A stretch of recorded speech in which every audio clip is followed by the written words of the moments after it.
Өнөөдөр яг би шүүмжлэл өртөх байхын үгийг хэлж байгаа даа. Гэхдээ хэрвээ ийм байдлаар хөдөлмөр эрхлэлтийн түвшний тэгшлэс байдал хит ихсэж гэрлэлт одоо хит дөнгөж одоо 17-18 наснда одоо ер нь дунджаар гэрлэх ийм үзүүлэлт рүү орж ийн ялангуяа хөдөө орон нутагт.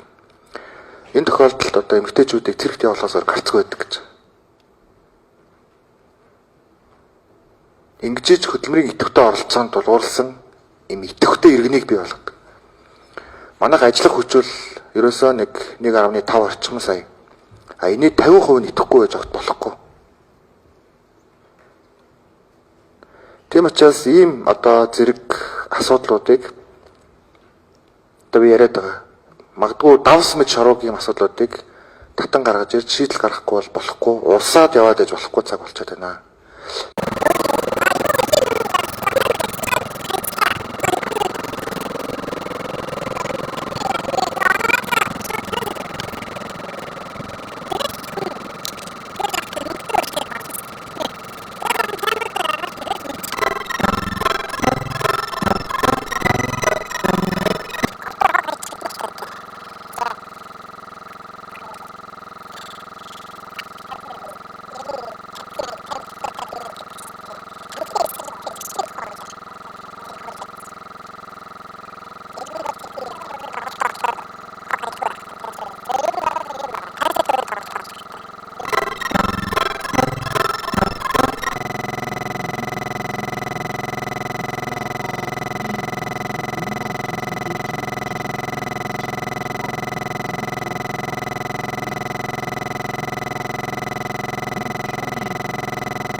Мэдрэмж авч үлдэн штэ.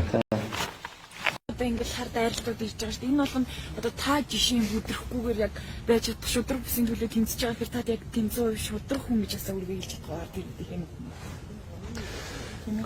Гэхдээ тэгэл цаг хугацаа харуулах бах тийм нэгдүгээр. Хоёрдоорт би нэг тийм одоо юу гэдэг бусдаас ялгарх хэрэг зоригтон ч юм уу эсвэл би өөрийгөө шудраг хүн учраас тэр гэж яриад байгаа зүйл биш шүү дээ. Би зүгээр л энэ асуудлыг ярьж байгаа хүн. Нэг намайг нэг тийм өндрөр үндэт хэрэггүй тийм ээ. Тэгэхээр энэ ийм хүлээлтийг бид нар аваад ямар нэгэн байдлаар одоо иргэдийнхээ итгэлийг ч юм уу албан тушаалаар наймалцахгүй. Миний хувьд одоо